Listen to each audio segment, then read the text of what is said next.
its troops onto the pyre to hold onto Marinka, which may well be an approximation of hell.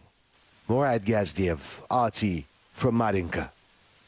As the fighting continues on, multiple NATO states have one by one confirmed deliveries of tanks to Ukraine, with the US to send 31 Abrams and Germany agreeing to supply 14 Leopard 2 tanks.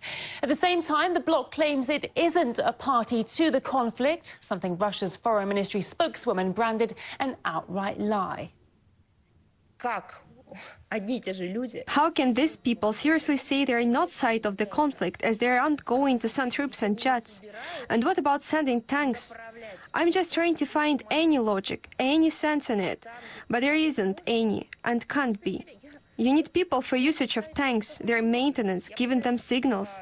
This is pure hypocrisy, criminal hypocrisy, not just an attempt to avoid uncomfortable questions. It's outright lies. We hear it since the start of the conflict, while actions of the West prove the opposite. In fact, NATO and the West in general fight against us through Kiev nationalist regime. Western tanks are to reach Ukraine at spring. That's the prognosis given by the Russian Federation Council member and former ambassador to the EU in an interview to RT. You know, it takes several months to prepare tanks, to deliver them, and at least 3 months to train the tank crews. That training will probably begin in the immediate future, but the tanks themselves will take longer to arrive. When the first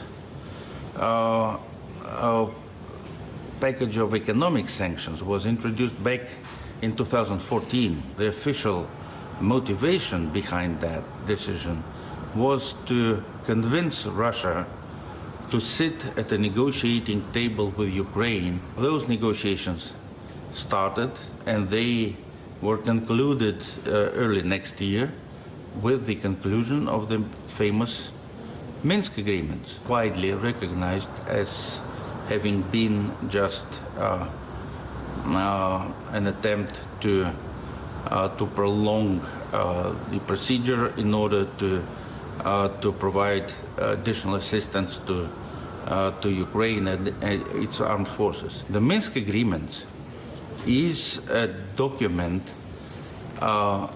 endorsed by the UN Security Council in a unanimous vote in 2015.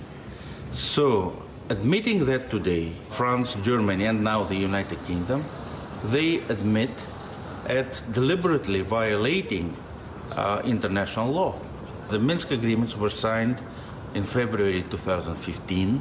The EU, just a day or two later, introduced another set of sanctions. This is a policy that leads nowhere, and it only creates problems, and that is obvious if you look today at what's happening across the European Union.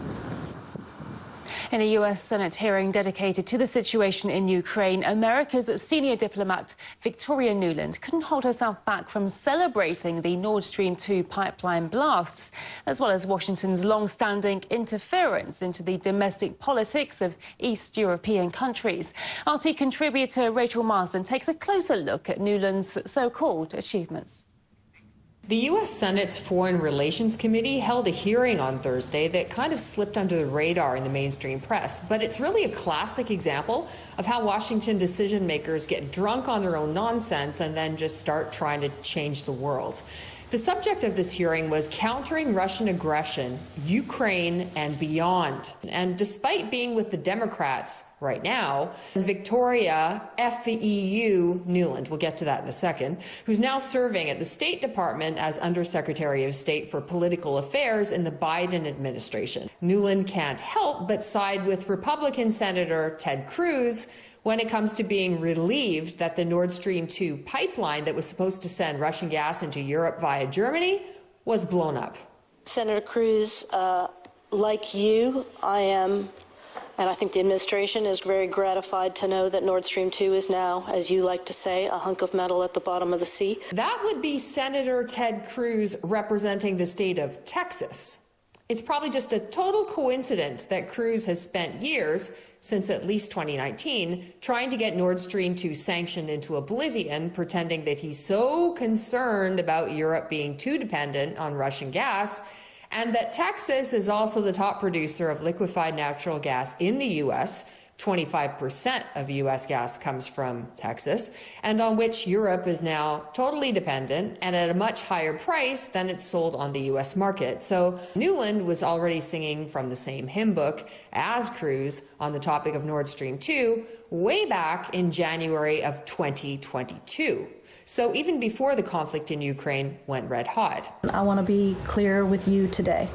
If Russia invades Ukraine, one way or another, Nord Stream 2 will not move forward. She sounds so confident. It's amazing that when the same pipeline was mysteriously blown up last year, the mainstream Western press didn't circle back and ask her what she meant by that statement. Instead, they apparently figured that it made so much more sense to accuse Russia of blowing up its own infrastructure.